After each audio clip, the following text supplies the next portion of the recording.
Akhirnya,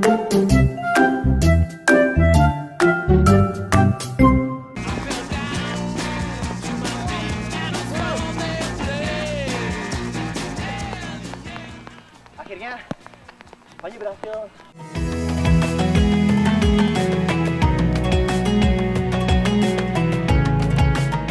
Namun saya tak bisa meninggalkan begitu saja anak kucing hutan yang kehilangan induknya. Karena jika dibiarkan sendiri, satwa yang tergolong dilindungi ini tak akan dapat bertahan hidup di dalam hutan. Karena ia belum dapat mencari makan sendiri dan nyawanya juga terancam oleh predator pemangsa.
Kobra yang berada tepat di tengah jalan menuju tempat motor terparkir membuat langkah saya dan teman-teman terhenti.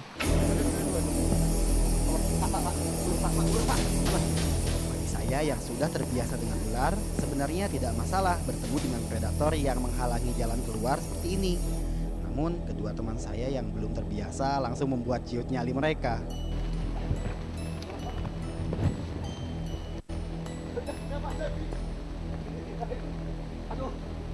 Pak, hei, ternyata kita beruntung hari ini, Pak. Apa? Ini bisa ketemu ular ini, Pak. Apa itu? Ini king cobra. Ya, ini kecil. Kecil. Awas, tidak. King Cobra merupakan ular yang daya jelajahnya tidak terlalu jauh.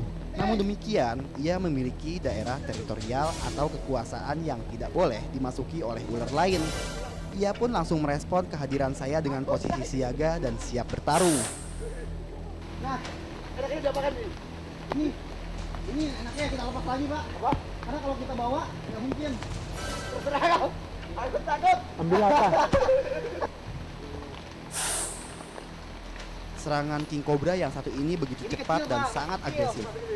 Beruntung saya masih bisa mengimbangi kecepatan serangan King Cobra, sehingga terhindar dari gigitan mautnya. Jika sampai tergigit, taring tajam King Cobra secara otomatis langsung menyuntikkan racun neurotoksin dan hemotoksin berdosis tinggi.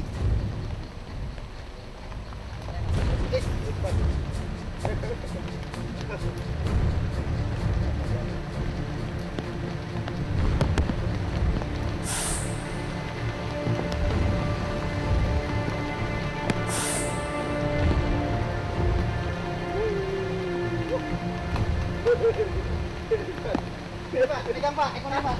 Nggak apa-apa, ayo belajar. Kalau udah nggak apa-apa ini, kalau udah dipegang kepalanya, nggak apa-apa. Mau lihat taringnya sama bisanya nggak? Iya, coba lihat. Nah, boleh. Ini pegang dulu ekornya, kita rentangin. Alhamdulillah nih, kita berhasil nemuin jenis ular berbisa terbesar dan terpanjang di dunia. King Cobra ini sendiri, sebetulnya jenis ular yang memiliki racun paling banyak Pak di antara jenis ular lainnya. Bisa diperlihatkan? Oh bisa, tentu bisa. Untuk mengetahui ular masih berbisa atau enggak, kita lihat taringnya aja. Kalau masih ada taring depannya, ada taring belakangnya, ya. Lagi tajam, ada tajam tadi. Wah, ada. Sekarang kita coba ambil ya. Racun. Kalau ternyata Pak, ya racun. Tidak ada juga racun. Ini, kuning. Nah, itu keluar. Mana? Itu di ujung lidah. Oh itu netes ya? Nah netes semuanya. Itu racun. Racun. Wah Pak. Aduh. Telat kita Pak. Gimana nih? Di sana berapa jam lagi? Ya kira-kira setengah jam lagi. Ya. Aduh, cepet cepet Pak. Udah pas lagi aja Pak, enggak apa-apa. 1, 2, 3, ayo. Jarak menuju ke Desa Kali Tengah sudah agak dekat, namun insiden yang tak diinginkan kembali terjadi. Kali ini ban belakang motor salah seorang teman saya gembos dan tentunya hal ini kembali membuat saya tidak tenang karena waktu pun semakin sempit. Waduh. Berapa jam lagi Pak? Setengah jam lagi. Aduh. Gimana nih Pak, dengan ban bocor seperti ini nggak mungkin kita sampai setengah jam ke sana Pak. Gimana nih aduh? Ada bengkel suruh yang terbaik. Ada bengkel di sini. Bengkel ada. Ayo Pak, ayo terus pelan aja ya.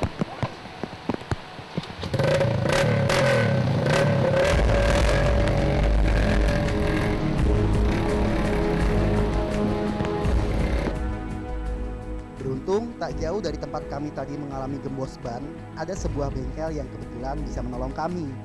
Namun demikian, saya belum bisa tenang karena korban yang terkena racun bisa ular selalu terbayang. Sakit adek. Bentar ya bu, saya bawa anti bisa ular untuk sementara. Nanti obatnya teman saya ya kawan. Cepat Mas ya.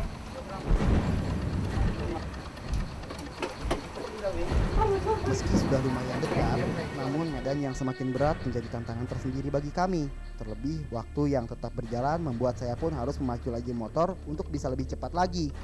Melintasi sungai seperti ini haruslah jeli, karena salah memilih jalan kita pasti akan terjebak lumpur. Seperti yang satu ini, karena salah pilih jalan akhirnya terjebak di lumpur. Sehingga saya pun harus berhenti untuk membantu salah seorang teman yang kesulitan mengangkat motornya dari dalam lumpur.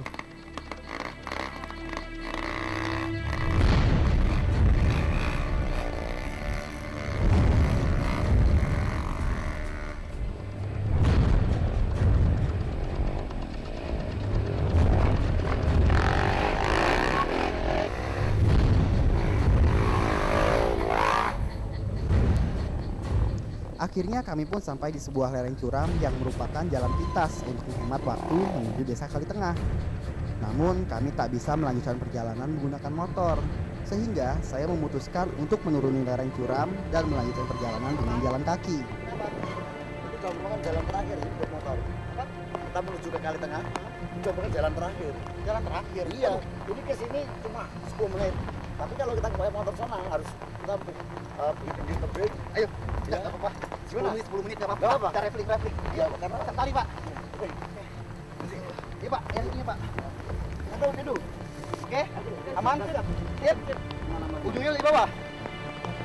Sebetulnya lokasi sudah dekat, tepatnya di seberang lembah sana. Tapi karena kalau misalkan kita pakai motor, itu masih harus menempuh waktu sekitar 2 jam lagi. Lebih baik Panji traveling dengan menuruni tebing vertikal ini supaya lebih cepat, cuma 10 menit sampai ke kampung Kali Tengah itu.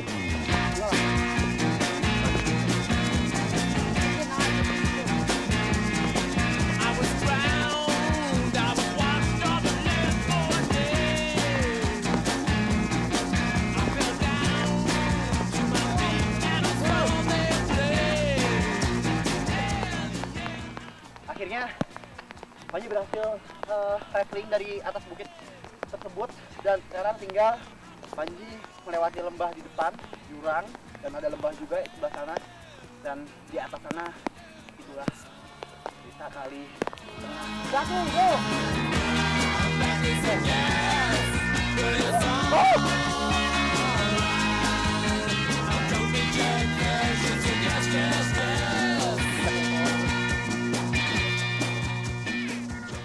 Ternyata medan yang kami tempuh dengan berjalan kaki tak kalah ekstrim dengan yang kami tempuh menggunakan motor trail tadi. Naik turun lembah dan perbukitan membuat saya kehabisan tenaga. Terpaksa harus beristirahat sebentar. Segera mungkin ini. Aduh. 35 menit aja. Ayo, cepet deh. Bapak duluan ya Pak. Enggak usah panik sih, ayo dulu temennya. Mas. Ntar saya nyusul deh. Tar dulu ya. Ayo cepet. Ya. Aduh, nggak kuat saya capek banget tuh. Aduh. Ayo cepet loh. Udah ditunggu tuh. Mana Bang Madu? Oh. Ji, tolong Ji. Tolong Ji. Wah, ternyata Pak Bambang yang menjadi penunjuk jalan dan saya kira sudah kenal betul dengan daerah ini, malah melintasi daerah peristirahatan ular piton. yang mungkin sedang berburu mangsa sehingga menyerang dan menggigit kaki teman saya yang satu ini. Tolong aja. Udah. Bentar, aku cari. Aduh. Ini kenceng ini. Ini kenceng. Aduh. Sakit, Pak. Hah? Sakit nih. Tuh, dilepasin ini kamu lilit. Pelan-pelan. Aduh. Oke.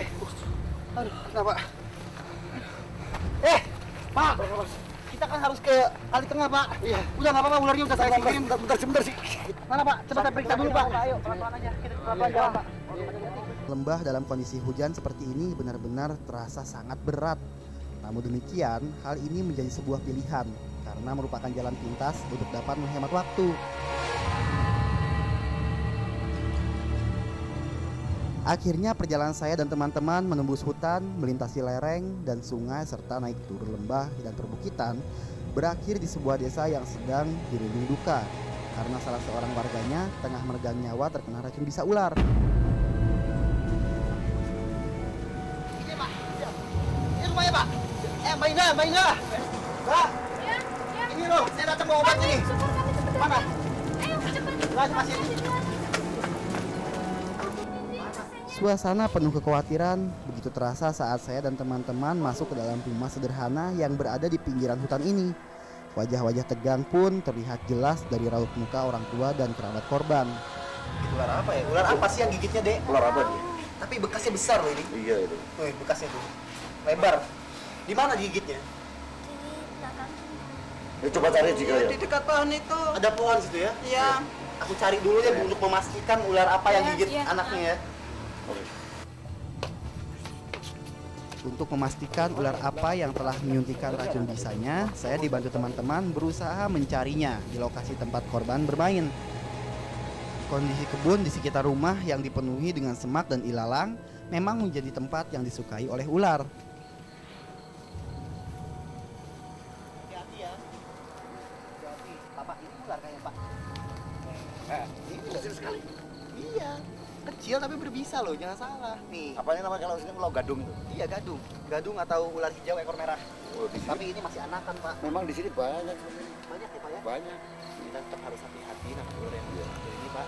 Karena walaupun masih kecil, ular ini udah lumayan bisanya, Pak. Bisa mematikan sih.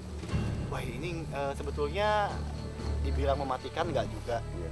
Cuman kalau misalkan digigit ular ini, mungkin bisa bengkak, lihat. Biar masih kecil ya. Anak tadi kita kan ular juga yang gitu. Bisa jadi. Hah? Bisa jadi ular ini, bisa jadi bukan. Makanya kita harus cari dulu yuk.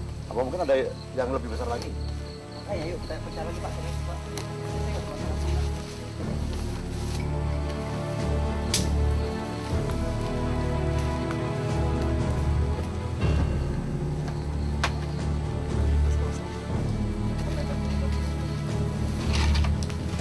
Bisa di situ, Ci. Pak. Pegangin batangnya, Pak. Hati-hati ular ya. Ini? Pak. Iya, iya. Pak, kita satu lagi, Pak. Dan Wih, lebih besar. besar ini. Ular pertama yang saya temukan di sekitar rumah adalah ular viper hijau yang merupakan ular berbisa dengan taring panjang yang dapat dilipat ke atas langit-langit mulut.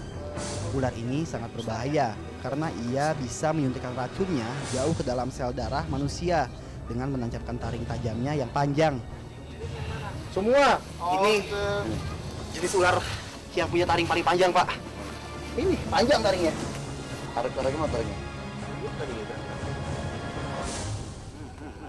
Kandungan racun hemotoksin pada ular viper hijau dapat berakibat fatal jika sampai terinfeksi ke dalam sel darah manusia. Dalam racun bisa ular hijau, terdapat beberapa zat yang berpengaruh pada peredaran darah, yaitu penggumpalan darah dan merusak sel serta dinding pembuluh darah. Yang ini pasti nih, yang matuk kakinya si Dian. Nah, nih. Aku nemu ular hijau nih. Ini bukan ularnya, Dek, yang gigit. Iya. Hah? Iya, benar yang ini. Yang mana? Yang kecil atau yang besar? Besar. Yang besar ini.